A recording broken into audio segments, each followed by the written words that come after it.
The wind whispered low through the towering pines, shaking snow from their branches in soft, gentle showers. Far from town, where no road was paved and no neighbor close, a single cabin stood nestled between two slopes of the Montana wilderness. The chimney smoked with a steady rhythm, and inside, a man stirred his coffee with the same quiet deliberation that marked every part of his life.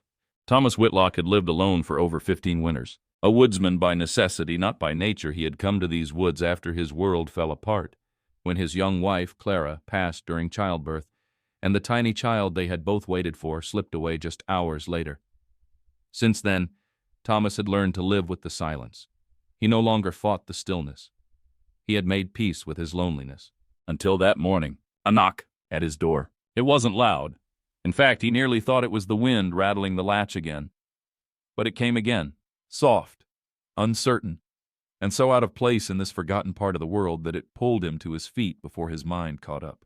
He opened the door to find a woman, pale-faced and trembling, wrapped in a fraying shawl. Her eyes held desperation beneath exhaustion. Behind her, 3 children clung to one another, a boy of about 10, a girl just a little younger, and a toddler with flushed cheeks and tear-streaked skin. I'm sorry, the woman said, voice breaking in the cold. I didn't know where else to go. Thomas stared at her, stunned into silence. We were headed north, she continued, forcing herself to meet his gaze. My husband was... He passed 2 towns back. We were turned away by everyone. Then the wagon broke. Her hand shook as she held a small bundle tighter against her chest. We walked through the night. Thomas stepped aside without a word, not because he had made a decision, but because something inside him, something long asleep, rose like a distant echo of who he once was. Get them inside, he said, voice quiet but firm. There's heat and soup. You'll freeze out there. The woman blinked, then ushered the children in, her arms wrapped tight around the littlest one. The older 2 barely looked up, their boots leaving trails of melting snow across the wooden floor. My name's Eleanor, she said once the door was closed behind them. Eleanor Briggs. Thomas nodded once, his eyes studying the small hands clutching her skirt. He didn't ask questions, not yet. Instead, he stoked the fire higher, ladled soup into old wooden bowls, and handed out blankets from a cedar chest he hadn't opened in years. And for the first time in a very long time, the cabin echoed with more than the sound of creaking wood and wind. It echoed with small voices, shivering breaths, and the quiet, uncertain hope that maybe, just maybe, they had found shelter in more than just walls. He didn't know their story yet, but he knew this. They weren't going back into the snow, not while he had a fire to share. By the time the soup was gone and the fire had warmed their bones, Eleanor's children had drifted into a huddle of slumber beside the hearth. The older boy sat with his back to the stone wall, arms crossed protectively around his younger siblings. Even in sleep, he looked alert, his brow furrowed, his fingers twitching slightly, as if ready to defend. Thomas had watched them quietly from his chair, sipping the last of his coffee. They haven't slept like this in days, Eleanor whispered, breaking the hush. Her voice was stronger now, though still touched by a frayed edge, like a piece of cloth that had weathered too much sun and wind. Thomas nodded once. They safe now. Eleanor glanced toward him, uncertain. I don't want to be trouble. I know this is your home. We just needed a night, a place out of the cold, You don't need to explain, Thomas said simply, standing up and placing another log on the fire. Sparks leapt and danced in the grate. This place has room. He didn't tell her he hadn't spoken more than a few sentences to anyone in a month, that the cupboard held more food than he alone could eat in a season, that he hadn't heard a child's voice since his own had died before its first cry. He just kept moving, practical, measured. You'll take the bedroom tonight, he said. Door locks from the inside. I'll keep watch out here. Eleanor hesitated. We can sleep by the fire. He looked at her, steady, calm. Room's warm. You need real sleep. Children do too. For a moment, something in her almost rebelled. Pride, maybe. Or the fear of accepting too much from a stranger. But the way her shoulders slumped in quiet surrender told him all he needed to know. Thank you, she said. And it sounded like it hurt to say.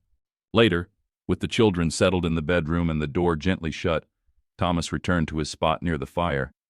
He didn't bother blowing out the lantern. He just sat, his hands resting on his knees, listening to the wind howl against the logs. The woman's voice echoed in his mind. My husband, he passed 2 towns back. She'd said it like a truth she'd repeated too many times to feel anymore. He didn't know what kind of man the late Mr. Briggs had been, Didn't know if he'd left them a future or only debts. But Thomas knew one thing for sure. No woman walked that far in snow with 3 children unless the past behind her was colder than the storm itself. He leaned back in the chair, eyes fixed on the embers glowing orange and gold. Something in his chest ached. Not pain, not longing, but the feeling of a door opening inside him, one he'd nailed shut long ago. And from the other side of that door, a question whispered softly. What if they stayed? Morning came slowly through the fog-covered glass panes, soft and gray. Snow still blanketed the woods outside, but the storm had passed, leaving behind a silence so thick it pressed gently against the walls of the cabin. Thomas was already up, tending the fire. He moved with the same quiet rhythm as always, but something was different. The air wasn't just filled with smoke and pine and solitude anymore. It carried the scent of something warm, bread baking, and voices, small ones. Don't touch that, the boy whispered sharply. I just want to see, the girl whispered back.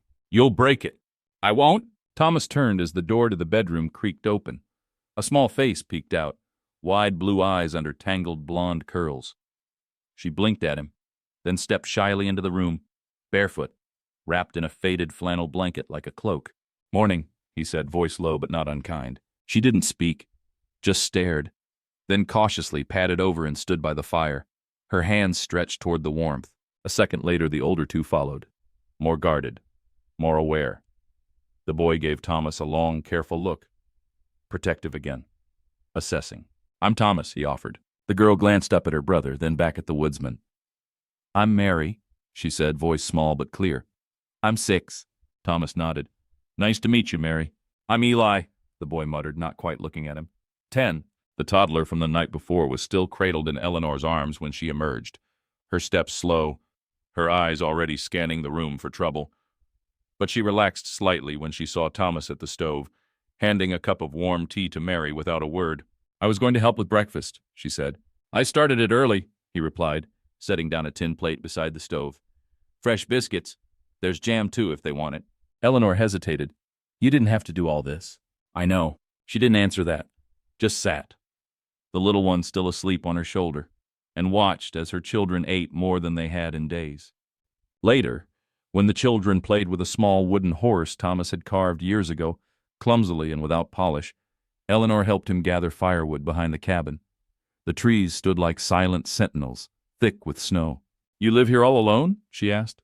I do. She brushed hair from her face, the wind picking up again. Not lonely? Some days, he said simply.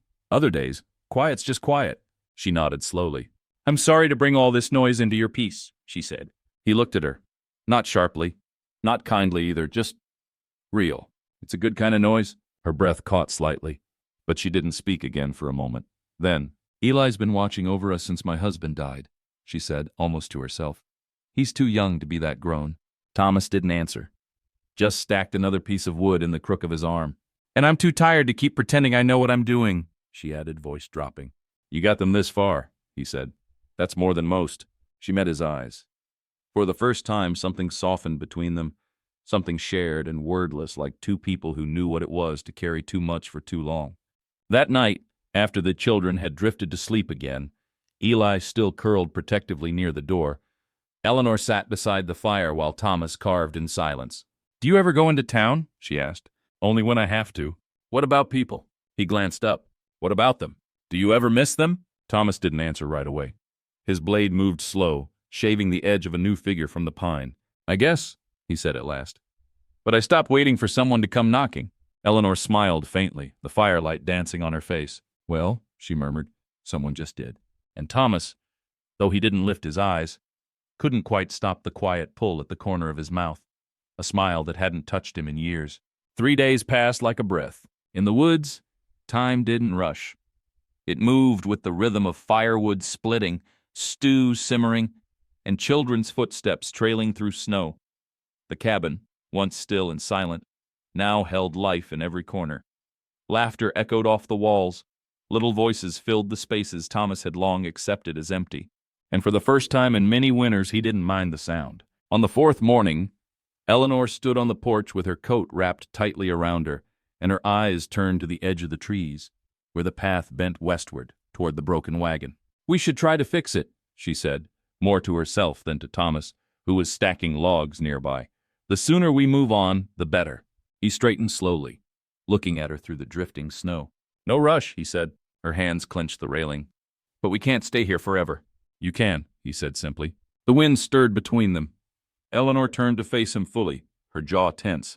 "I don't want charity." "It's not charity," he replied, his tone calm but steady.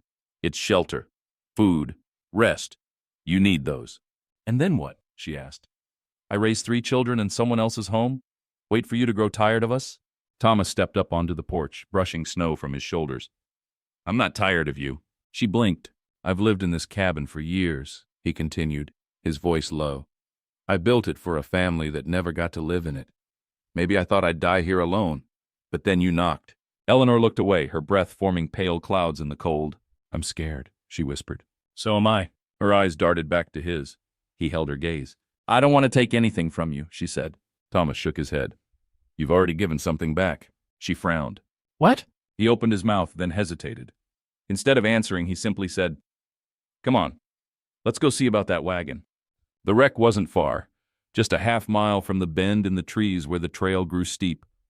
The wagon sat at a tilt, one wheel shattered, the canvas sagging with frozen moisture. Thomas crouched beside it, running a gloved hand along the broken axle. "Wood split too deep.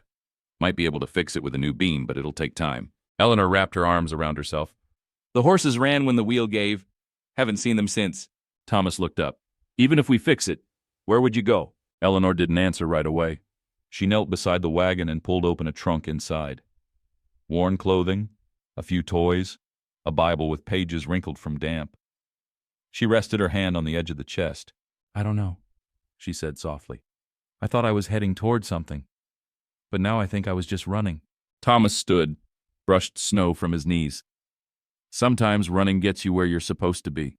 They stood in silence for a while, the trees creaking in the wind. And then, without looking at her, he said, "Stay, as long as you need."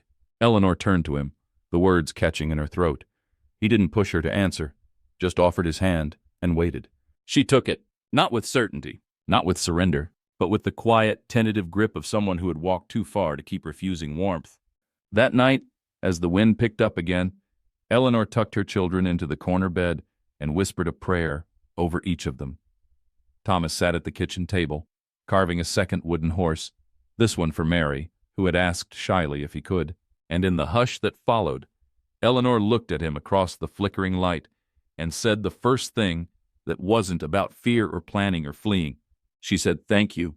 And Thomas, without looking up, replied, "You're welcome. You're home now." The days stretched shorter, and the snow grew heavier. The cabin, once a place of silence and stillness, now pulsed with the soft rhythm of daily life. Meals shared, boots drying by the fire, laughter echoing from the back room where the children played with wooden figures Thomas had carved just for them. He'd carved them quietly, without announcing anything. One morning they were just there. A small dog for Eli, a horse for Mary, a fox for the youngest, whom Eleanor finally introduced as Jonah. It wasn't much, but in the hush of winter it was everything. Thomas found himself watching the children more often. How Eli always stood between danger and his siblings, how Mary never stopped talking when she felt safe, and how Jonah giggled in his sleep when the room was warm and full of breath. And then there was Eleanor. She had started to hum when she washed dishes. Soft, quiet notes that reminded Thomas of rivers in springtime. Gentle, steady, almost too easy to miss unless you were listening. He listened, more than he wanted to, more than he expected to. One evening after supper, Thomas sat near the fire sharpening his axe while Eleanor mended a tear in Mary's coat. The children had already been put to bed. "You don't have to keep fixing everything," Thomas said quietly, eyes still on the blade. Eleanor didn't look up. "And you don't have to carry it all alone." He glanced at her. For a moment neither of them spoke. She held up the half-sewn coat, her fingers red from cold and thread. "I've spent a long time trying to keep things stitched together," she said, "even when they were falling apart." He laid down the axe slowly. "That's not weakness," he said. "No," she agreed. "It's survival." Her voice didn't tremble. "Not anymore." "I keep wondering how long you'll let us stay," she added, quieter now. "If one morning you'll ask us to leave." Thomas leaned back in the chair, his boots crossed, his hands folded. "I built this cabin for people I loved," he said. "It stood empty for years. Then you came, and now it finally feels full." Eleanor swallowed. Her eyes shimmered in the firelight. "I'm not asking for forever," she said. "But I might be," he replied. Outside, the snow continued falling, soft, steady, patient. Inside, Eleanor finished her stitching and laid the coat aside. She stood, walked toward the door, then paused. "Do you need anything?" she asked. Thomas looked up. "Just this." She frowned slightly. "This piece," he clarified. "It's been a long time." She nodded once, and her voice was gentle when she replied, "Then we'll protect it." That night, the wind howled against the cabin walls, but it did not find cracks to slip through. The fire burned hot. The roof held strong, and for the first time in years, Thomas dreamed not of loss, but of footsteps, small ones, running through the trees in spring, laughter chasing behind. Not echoes from the past, but promises of a future. The sun broke through the clouds the next morning, casting soft light across the snow-packed clearing. It was the first time in over a week that the world didn't feel buried in white. Pine branches sparkled under the frost, and the roof of the cabin steamed gently where the sun touched it. Thomas stood by the front steps with a mug of black coffee, watching Eli try to build a snow fort near the edge of the tree line. The boy worked in silence, focused, determined, packing snow into little walls as though he were defending something real. Eli noticed him watching and paused. "Need help?" Thomas called out. Eli hesitated, then nodded slowly. Thomas set the mug down and walked over, crunching snow under heavy boots.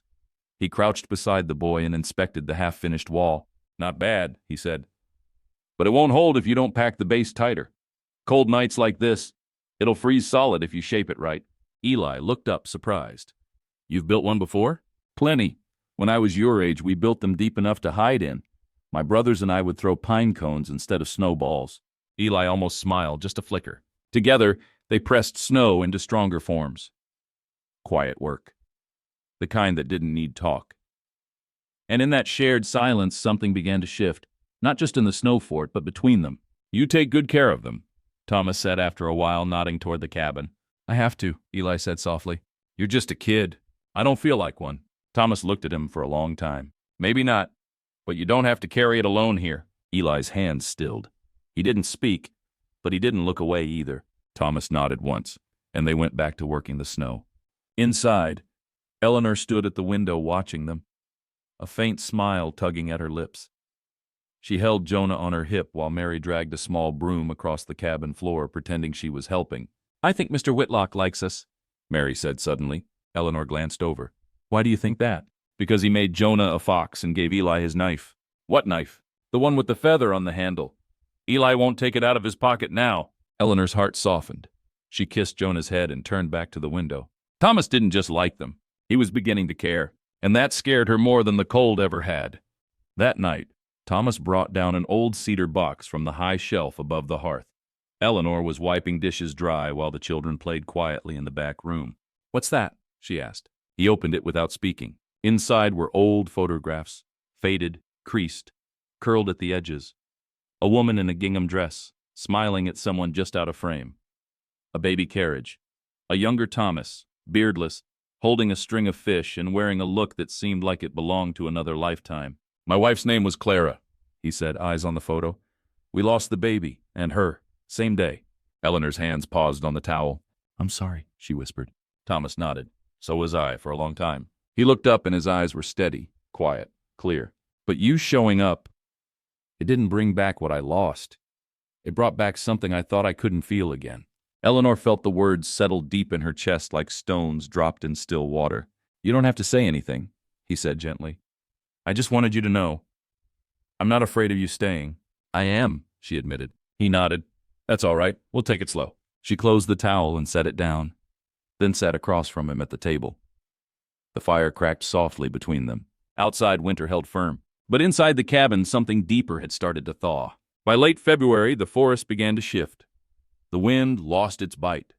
Drips echoed from the eaves as icicles began to melt, and patches of earth peeked through the snow along the path to the woodpile. Eleanor noticed it first. She stood on the porch in a worn shawl, arms crossed against the chill, her eyes scanning the tree line like she had every morning since their arrival.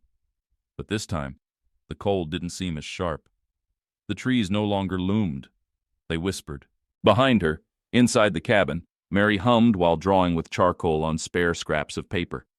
Eli sat carving a stick under Thomas's watchful eye.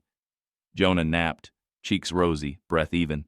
"I think spring is coming," she murmured. Thomas, seated by the door repairing a cracked boot sole, glanced up. "Feels like it," he said. "Air smells different." Eleanor turned toward him. "Will it change anything?" He paused, then answered carefully. "It might." She didn't ask what he meant.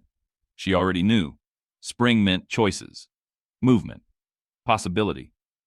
It was easier to stay still when the roads were buried in snow. Now they weren't. That afternoon, while the children played outside, Jonah wobbling through the slush in oversized boots, Thomas pulled Eleanor aside. "Wagon can be fixed now," he said quietly. She tensed, her hands tightening around a basket of peeled apples. "I have the lumber," he continued.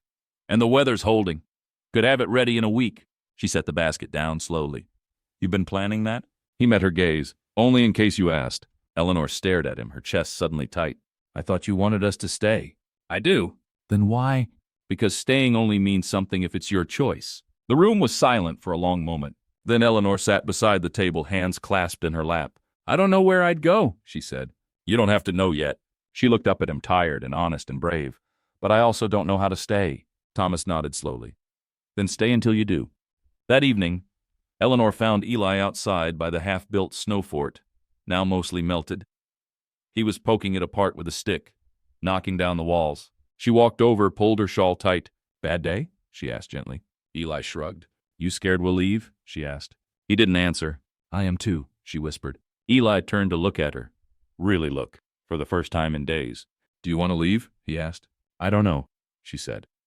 "But when I'm in that cabin, when I hear Jonah laugh and Mary sing, when I see you helping Mr. Whitlock with firewood, I think maybe we've already arrived somewhere."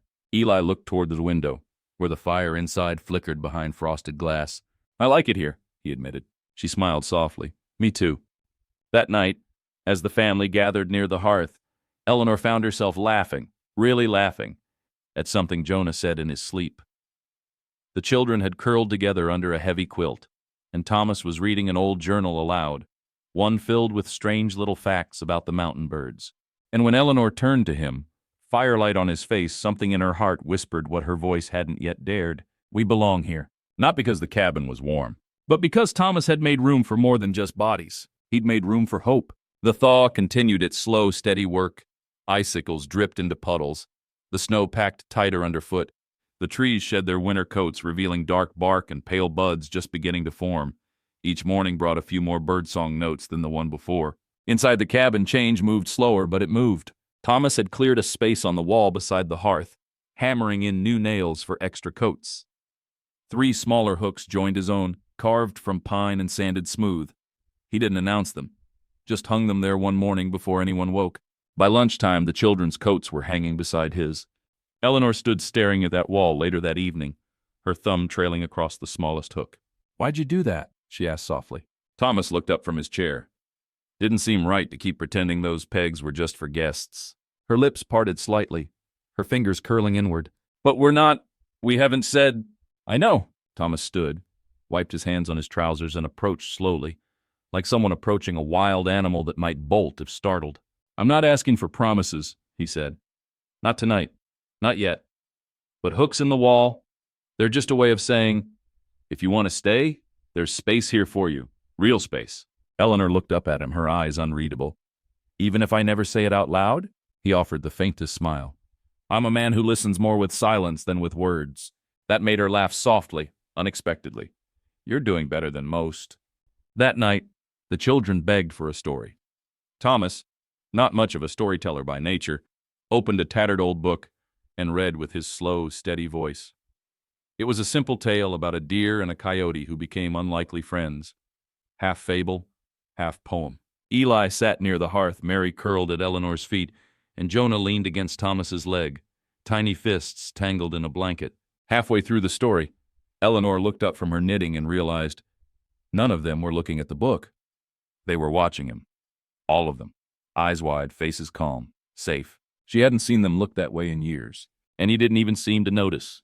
After the children had gone to bed, Thomas stood by the door, listening to the wind. "It's going to rain soon," he said. "Not snow, real rain." Eleanor joined him, arms crossed against the cool draft. "You make it sound like a miracle." He glanced at her, smiling just a little. "In these parts, it is." She tilted her head, studying him. How do you know when to stop surviving and start living again? Thomas was quiet for a moment. Then, when surviving stops being the only thing left, she looked down, then slowly, deliberately, reached for one of the hooks on the wall and hung her shawl beside his coat. She said nothing else. She didn't have to. That night, Thomas stayed awake longer than usual, staring at the ceiling beams from his bedroll near the hearth. He could hear soft breathing from behind the door to the back room. He didn't dream of Clara that night. Instead, he dreamed of sunlight on the porch, of little boots lined up beside his own, of a woman's laughter floating through the window with the scent of bread. And in his dream, the cabin wasn't just a shelter. It was a home. By mid-March, the forest was breathing again. The stream near the eastern ridge, silent all winter, gurgled to life, its thawed waters dancing over stone. Deer tracks reappeared near the salt lick, and the first red-breasted robins could be seen fluttering in the trees. Thomas stood with Eli at the edge of the clearing, pointing toward a narrow path that wound through the trees and disappeared beyond a ridge. "That trail leads to Mill Creek," he said. "Used to take that way when I went hunting. Good trout when the water warms." Eli listened intently, gripping the handle of a small axe Thomas had helped him restore. "Could we go?" the boy asked. Thomas nodded. "When the snow's gone, I'll show you how to set traps, too." A small light kindled in Eli's eyes. Something more than curiosity. It was trust. Earned, not forced. Back at the cabin, Eleanor was hanging damp linens across a clothesline Thomas had strung between two beams. Mary hummed under her breath as she helped pin corners, and Jonah toddled behind her, clutching a wooden fox in both hands. "You're quiet today," Thomas said as he stepped inside, brushing off mud from his boots. Eleanor smiled faintly. "I've been thinking." "Dangerous business," he replied with a teasing glint in his eye. She laughed, a short, honest sound. "I was thinking about roots," she said, "about what it means to put them down somewhere again." Thomas set down his gloves and leaned against the table. "And it scares me," she admitted. He nodded, serious now.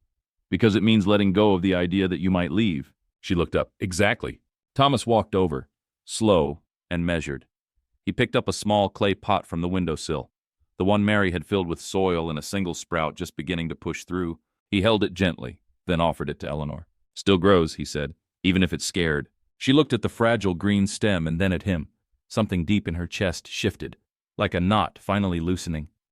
That evening it rained. Not snow, not sleet, but soft, steady spring rain that tapped the roof like fingertips and carried the scent of earth through the open windows.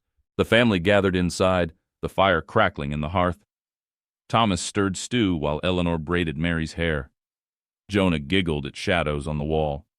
Eli sat quietly with a book Thomas had lent him, mouthing each word like a new discovery. Later, after the children had gone to sleep, Eleanor and Thomas sat together in the soft light of the oil lamp. "I was 21 when I married," she said, staring at the fire. "He wasn't cruel, but he didn't know how to be gentle. Not really. When he passed, I didn't cry. Just packed our things and walked." Thomas didn't interrupt. "I don't want to be a burden," she said. "You're not." "I don't want to replace Clara either." Thomas turned to her, and his voice was low, certain. "You couldn't, and that's not what I want." "Then what do you want, Thomas?" He met her gaze, calm and unflinching. "I want a life where I'm not alone. Where laughter lives in these walls. Where that boy learns how to fish and that girl grows into a singer, or a poet, or whatever she wants. And you don't have to carry the weight of everything by yourself anymore." Her eyes shimmered, not tears. Something quieter, something steadier. Hope. That night, as she tucked in her children, Eleanor paused at the door of the bedroom. She looked back toward the hearth, where Thomas sat carving another small figure, this one beginning to resemble a bird in flight, and she whispered to herself, "Maybe it's time. Time to stop running. Time to stay." The next morning brought bird song and golden light spilling across the cabin floorboards. Spring had fully arrived in the woods, and the air smelled of pine sap, earth, and something softer, like new beginnings. Thomas was already outside when Eleanor stepped onto the porch with a cup of tea wrapped between her hands. He was chopping wood, shirt sleeves rolled up, sweat at his temples despite the cool air. She watched him for a moment, unnoticed. There was something steadying in the way he moved, like every swing of the axe was not just about firewood, but about rhythm, balance, living. "Morning," she called. He paused, rested the axe, and gave a slow nod. "You sleep all right?" "For the first time in weeks." He smiled softly. "Good." Eleanor stepped down from the porch and walked toward him. "I've been thinking." "That so?" "I want to take the children to the river." Thomas raised an eyebrow. Mill Creek? She clarified. You said it was just over the ridge. It is. I think they need to see it, to remember what movement feels like without fear. Thomas studied her, then gave a small nod. Then we'll go after breakfast. The trail to the creek was damp and spotted with patches of moss and violet buds. Jonah rode on Thomas's shoulders, giggling at every bird call. Mary skipped ahead, gathering wildflowers, and Eli, though quiet, kept close to Eleanor's side. When they reached the riverbank, the water sparkled beneath the sun, weaving its way through smooth stones. It babbled like a voice too ancient to fully understand. The children ran ahead, splashing and laughing. Eleanor stood by Thomas at the edge of the trees. You were right, she said. About what? It's not just a river, it's a kind of remembering. He looked at her. Of what? That we're still alive, still allowed to be. She turned to face him. Her hair was loose today, strands dancing in the breeze. There was a quiet decision in her face, like someone who had walked to the end of the road and found something unexpected waiting. I want to stay, she said. Not because we have to, but because you feel like home. Thomas didn't speak at first. He just let the words settle. Then, you sure? She reached for his hand. I've never been more. That night, they returned to the cabin covered in mud and laughter. The children talked over each other at the table, recounting every stone and splash and flower. Thomas listened with a full heart, his hand brushing against Eleanor's now and then beneath the table. And when the fire burned low and the children were fast asleep, Eleanor stood in the kitchen, arms wrapped around herself. I brought death with me when I came here, she said softly. Loss, fear. I thought it would stain everything. Thomas crossed the room and stood behind her. But you brought life too, he said, and I was starving for it. She turned to him then, her voice shaking but strong. I'm not broken anymore, Thomas. I'm just becoming. He reached up and gently tucked a strand of hair behind her ear. We all are, he said, together. And when he kissed her, softly, reverently, it wasn't desperate or hurried. It was the quiet answer to a long unspoken prayer, a promise made in silence. Spring deepened its roots into the land. What had once been a frozen clearing was now rich with bird song and buds, the earth softening beneath boots that no longer sank into snow but pressed gently into thawed soil. Trees wore early leaves like shy smiles, and the wind had lost its bite, now brushing cheeks like a mother's hand. Thomas stood at the edge of the garden plot, sleeves rolled and boots muddy. The ground was still stubborn in places, but it was ready to bear something new. He drove the shovel in deep, turning earth with practiced ease. Eleanor watched from the porch, Jonah perched on her hip, Mary at her side humming a tune that made her mother's eyes sting. What's he doing? Mary asked. Making room for things to grow, Eleanor replied. Mary nodded, then ran to fetch Eli, who had been whittling near the fire pit. Thomas straightened when he heard them coming. I was going to surprise you, he said to Eleanor as she approached, brushing dirt from his hands. She smiled. Too late. The children gathered around him with questions. What are we planting? Can I help? Will it grow fast? And for every question, Thomas had a patient answer. Corn along the back, beans beside them. Maybe carrots if the frost's done for good.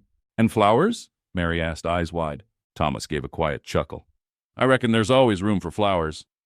By midday, their hands were dirty and hearts full. Eleanor knelt beside Thomas in the soil, her fingers black with earth as she placed seeds carefully into the rows he'd carved. Their movements fell into rhythm. Her hands, his hands, the children passing buckets and water and laughter. At one point, Eleanor paused, brushed a smudge of dirt from her cheek, and glanced sideways at him. You ever plant a garden before? Thomas nodded. Years ago, for someone who never got to see it bloom.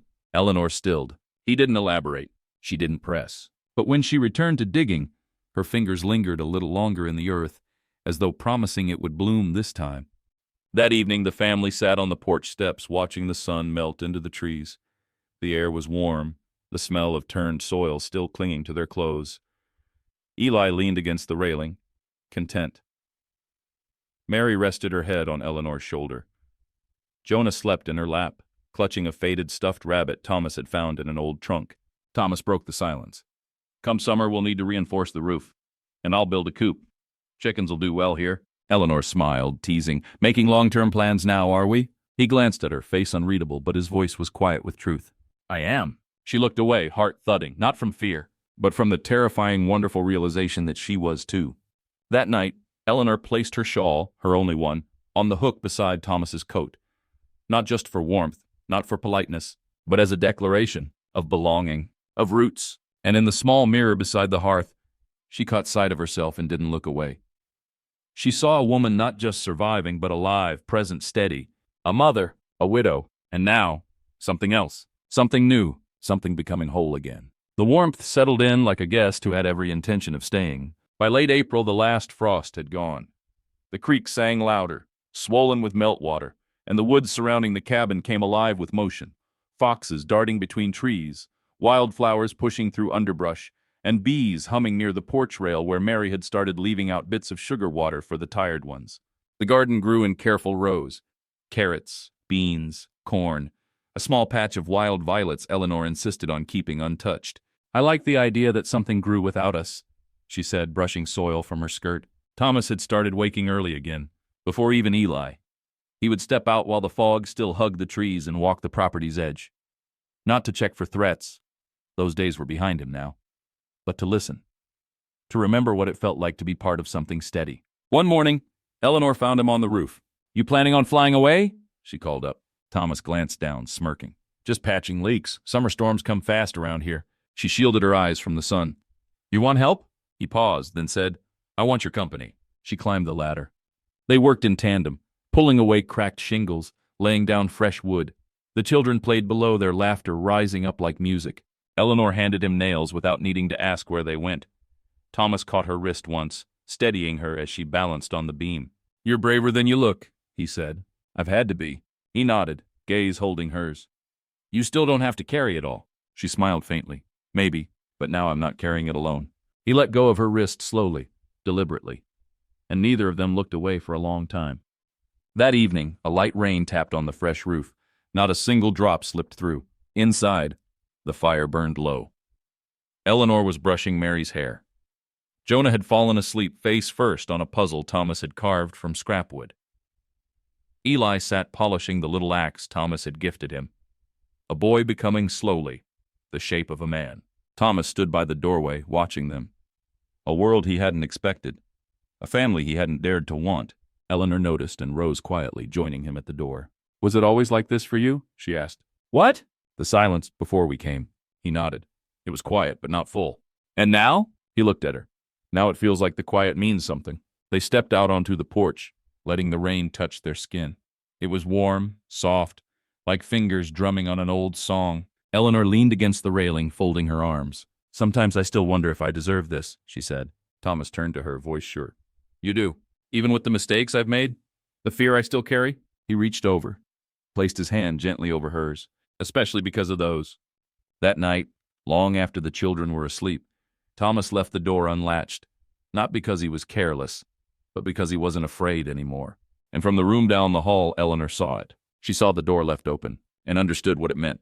Trust, an invitation, a place that was hers, even if it was never said aloud. The garden kept growing, the cabin held light, and the man who once built walls around his grief had finally built something better, a home with a door that never had to be closed again. By early May, the land had fully shed winter's memory. The clearing behind the cabin was no longer just a field of brown and gray. It burst with green, dotted with young shoots and wildflowers Eleanor couldn't name but adored anyway. Mary spent every morning arranging tiny bouquets in chipped jars, placing them in every room like blessings. Thomas had begun cutting timber for a chicken coop, not because they needed the eggs just yet, but because it felt like the next right thing, a small act of permanence. Eli worked beside him most days, silent but focused. He didn't ask questions the way he used to. He just watched, learned, mirrored.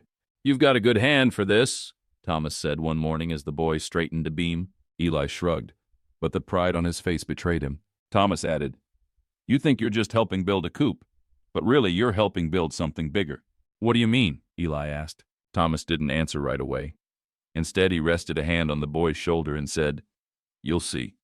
That afternoon, Eleanor stood inside the cabin brushing dust from the window frame when she paused to look out across the yard. Thomas and Eli stood shoulder to shoulder, measuring the frame for the coop's door.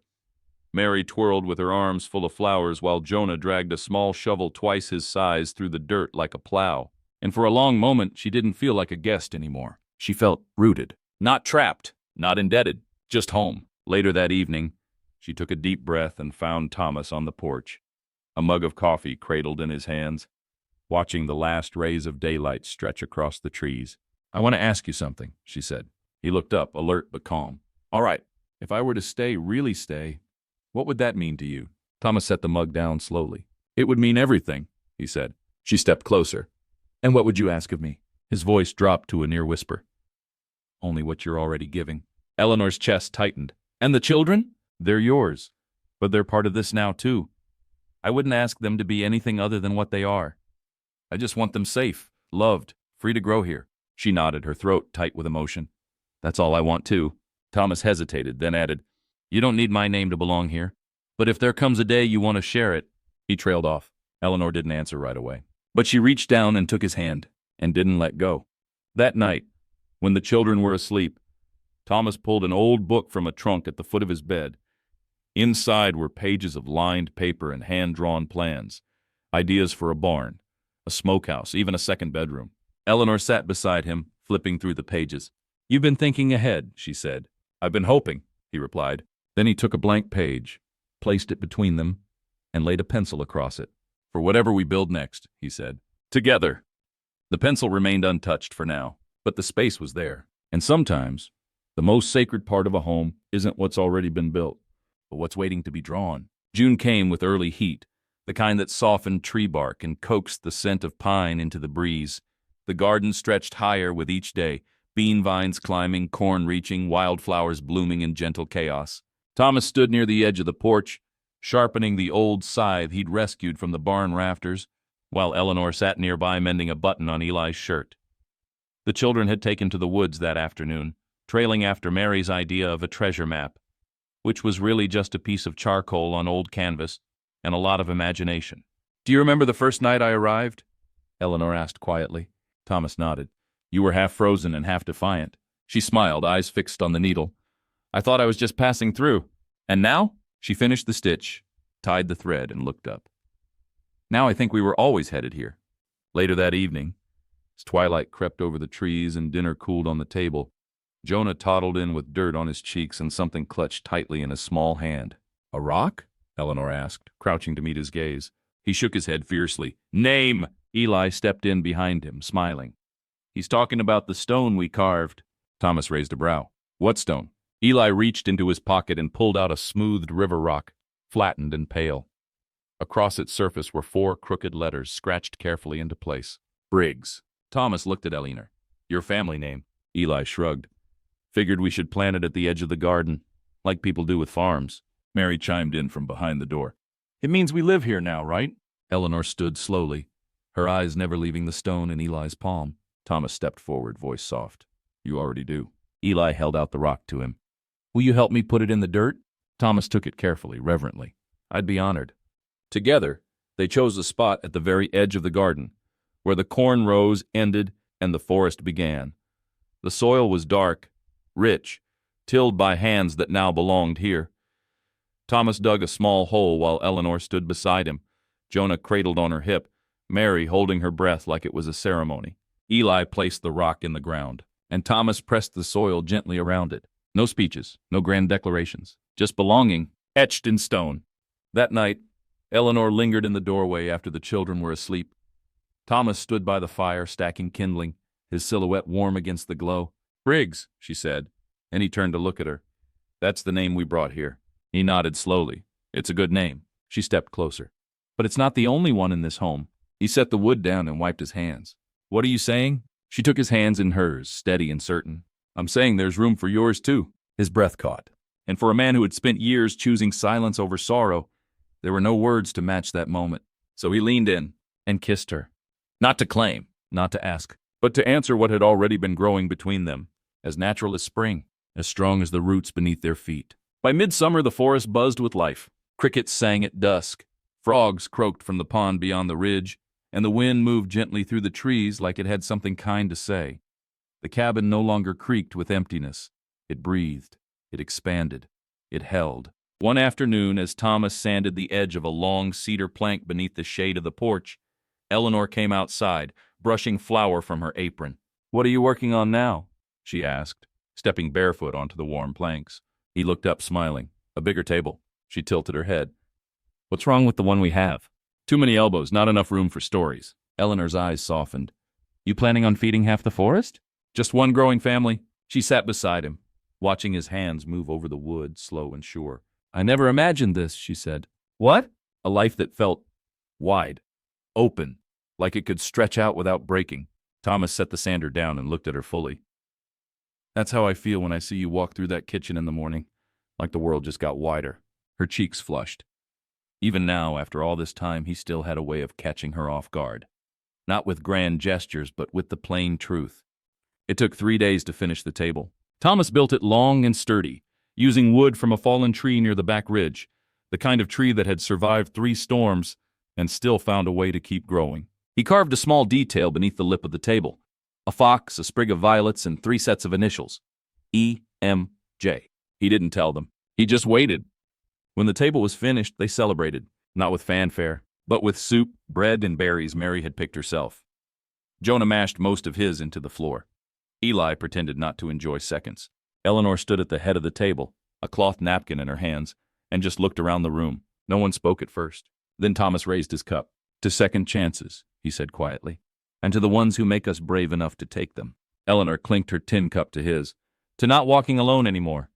After dinner, while the children lay drowsy on a quilt in the yard watching fireflies blink above the tall grass, Eleanor stood at the doorway again, her eyes on the long table. She walked over and ran her hand across its surface. Solid, handmade, ready to hold laughter, spilled drinks, heavy conversations, birthday cakes, ready to carry years. Thomas stepped beside her. Looks good in here, he said. She nodded.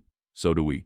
They didn't kiss this time. They didn't need to. Sometimes love is loud and breathless. And sometimes it's a table wide enough for everyone you carry, strong enough for what comes next. August brought heat so thick it slowed everything down.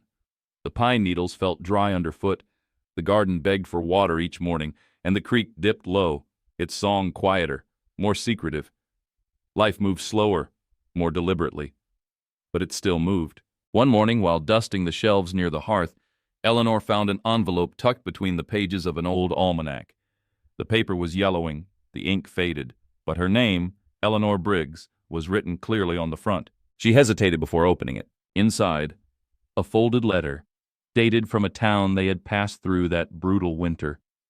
The return address was from the church where she had sought shelter and been turned away. She sat down at the long cedar table and read, Mrs. Briggs, we are deeply sorry for the way we received you.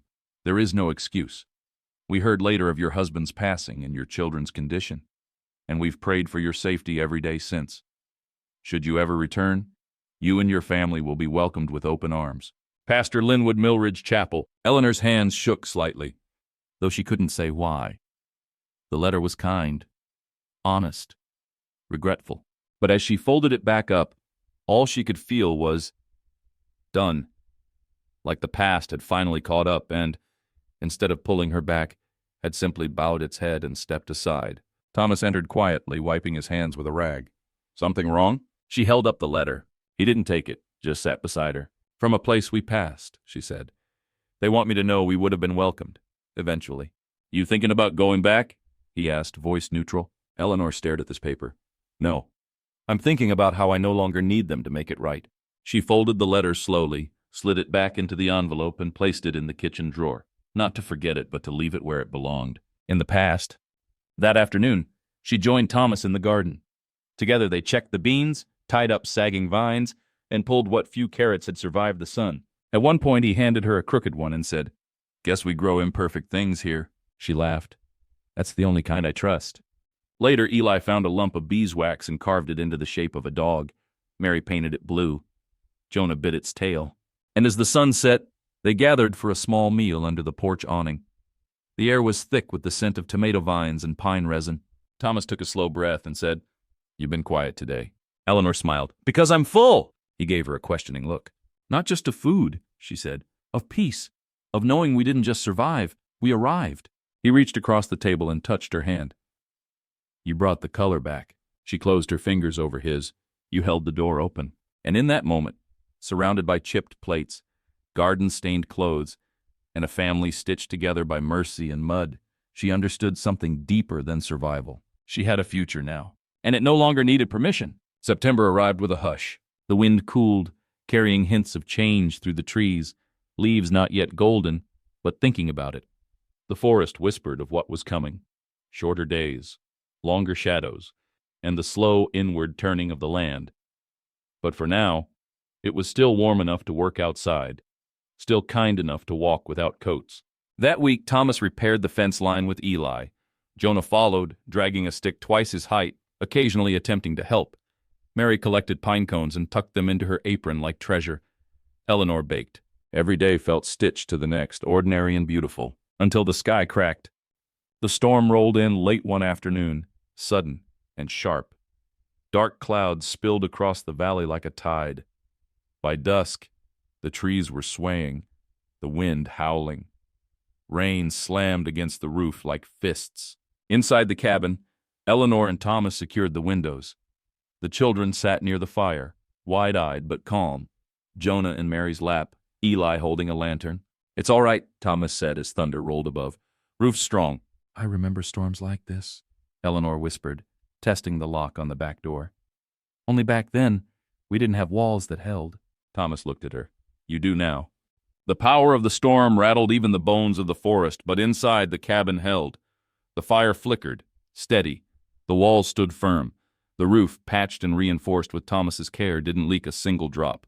As the children drifted to sleep, Eleanor sat beside Thomas on the floor, her head against his shoulder. "This storm," she said quietly, "it reminds me of how I felt before we got here."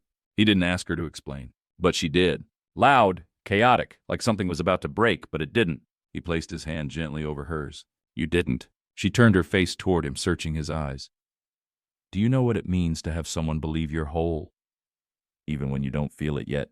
He didn't blink. "It means I'll never let you forget it." By midnight, the storm began to pass. Rain slowed. Wind softened.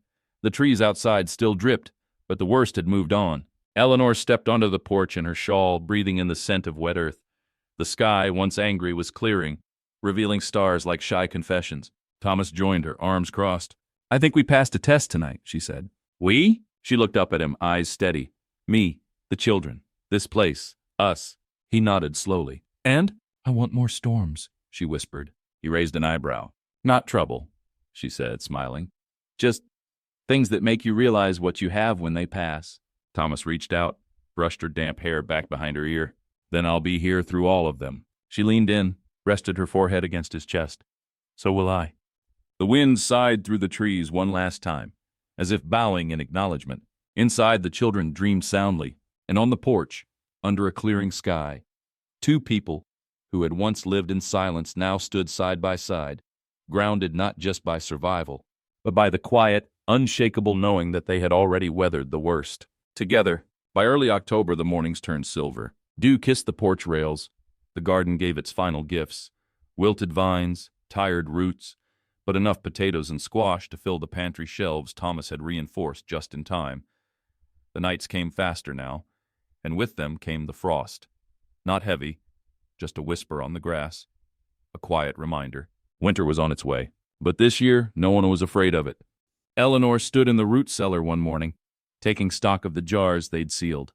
Beans, tomatoes, pickled onions, blackberry jam, rows of preservation lined the walls, each jar a small testimony, not just to labor, but to hope. When she emerged, Thomas was in the yard chopping wood, his coat open, steam rising from his breath. He looked up as she approached, his axe still in hand. "Enough to last?" he asked. "For more than one winter," she said. "You've been busy." "I've been ready," he corrected. They shared a smile that said more than words ever could. That evening, Thomas lit the lanterns early, filling the cabin with amber light. Eleanor baked cornbread while the children played a card game near the hearth. Eli had grown taller. His voice was deeper now, and he had started fixing things without being asked.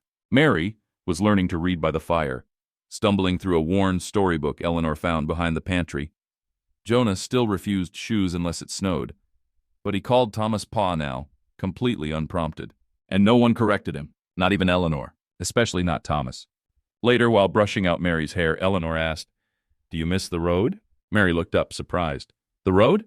"The travel, the moving, the not knowing." Mary shook her head. "I like it here. Things stay. You stay." Eleanor swallowed. "That means something to you?" Mary nodded. "It means I can dream about things and not worry they'll disappear." Eleanor kissed the top of her daughter's head, blinking away tears. "I think I'm learning how to dream again, too," she whispered. That night, Thomas brought in the last crate of firewood and paused at the door.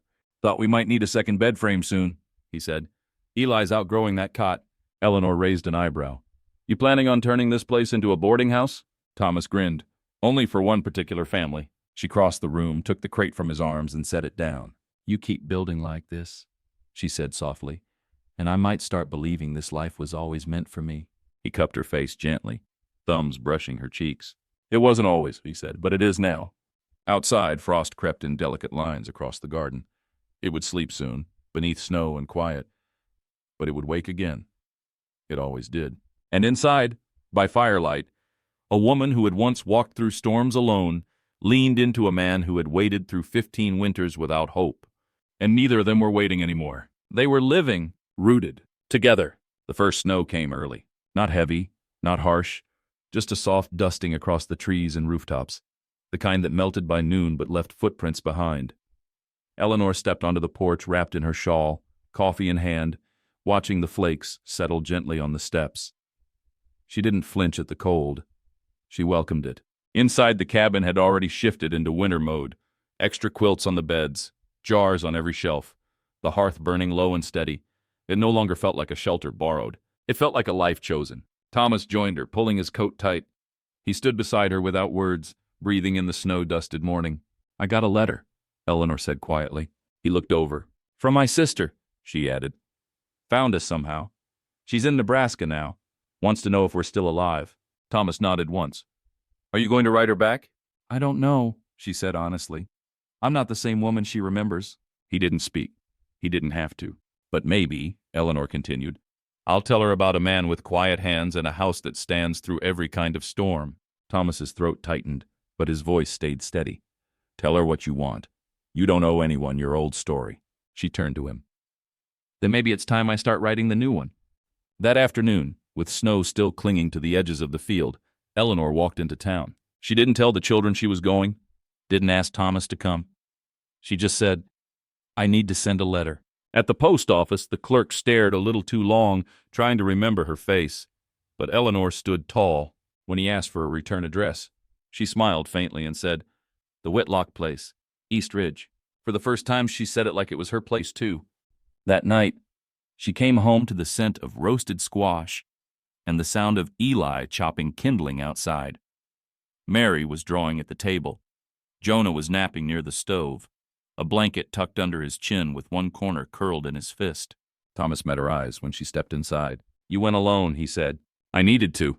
He nodded but didn't press. She walked to the table, pulled off her gloves, and placed a folded sheet of paper beside his plate. He opened it. It was a marriage license, blank, except for 2 names, written side by side in careful print: Eleanor Briggs and Thomas Whitlock. He looked up, stunned. "I don't need a ring," she said. "I don't need a church. But I want the name. I want the standing. And I want them," she gestured toward the children, "to know we chose each other." Thomas swallowed hard. "I already did," he said. "Then make it official," she whispered. "When the ground thaws. When the trees bloom again." He folded the paper gently, reverently. "Spring," he agreed. "We'll plant more than seeds that day." Later that night, Thomas opened the drawer by the hearth and pulled out a small wooden box. Inside was a ring, worn, simple, forged from soft iron. "I carved this for someone once," he said. Eleanor froze. "For Clara?" He nodded. "She never got to wear it." He took a breath. "But I think she'd want someone to." He offered it across the table. Eleanor didn't hesitate. She slipped it on her finger and smiled. "It's not about replacing," she said. "It's about continuing." Thomas looked at her like she had just spoken something sacred. "Then let's continue. Together." Winter that year was kind. There were storms, yes. Sheets of snow against the windows, winds that howled like wolves, nights that called for extra logs on the fire. But inside the cabin, there was warmth, real warmth, not just from the flames, but from the life that had settled within the walls. Jonah learned how to say please and more and pa. Mary wrote her first poem, clumsy and sweet. Eli helped Thomas build shelves in the pantry and stopped flinching when someone touched his shoulder. And Eleanor finally began sleeping through the night, no longer with one ear tuned for danger, but with both hands wrapped around peace. The season shifted almost without warning. One morning in April, the frost didn't return. That afternoon, the creek burst through its winter skin and sang again. And 3 days later, Thomas stood beside the porch steps, holding a handful of wildflowers and smoothing the collar of a clean white shirt.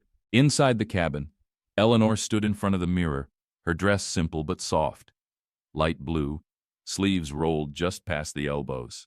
She tucked a strand of hair behind her ear and smiled at her own reflection for the first time in years. When she stepped outside, the children were waiting, Jonah squirming in Mary's lap, Eli trying to straighten his too big vest. Thomas turned, and when he saw her, he stopped breathing for a moment. Not because she was perfect, but because she was real. She was here, and she had stayed. They walked hand in hand to the edge of the garden, the same spot where Eli had once planted the family's name in stone. A few neighbors from town had come, not many. The pastor from Millridge Chapel, the same man who had written that letter Eleanor once tucked away in a drawer, stood with a gentle smile and a short prayer. There were no rings exchanged, just the one Eleanor already wore, no vows beyond the truth already lived. The pastor asked, "Do you choose this life, with its storms and its stillness, its soil and its fire?" Thomas answered first, "I do." Eleanor followed. "With all I have left, and all I've yet to become, I do." They sealed it not with a kiss, but with their foreheads touching, eyes closed, the way you rest against something you trust to hold. And behind them, Mary cheered, Jonah clapped without knowing why, and Eli gave the faintest grin before looking quickly away. That night, they danced on the porch under the pale light of the moon. No music, just wind and breath and the sound of feet on worn wood. Thomas whispered, "I never thought I'd get this." Eleanor laid her head on his chest. "Neither did I." He pulled her closer. "But it was always coming," he said. "We just had to survive long enough to meet it." And so they stayed. Through storms and sun, birth and burying, planting and reaping. They stayed, not because it was easy, but because, in a world that so often took, they had chosen to give. To each other, to the land, to the children who now called the woods their home. And every spring thereafter, when the first thaw came and the creek began to sing again, Thomas and Eleanor would sit side by side at the edge of the porch, remember the winter they stopped running, and the day they began to truly live.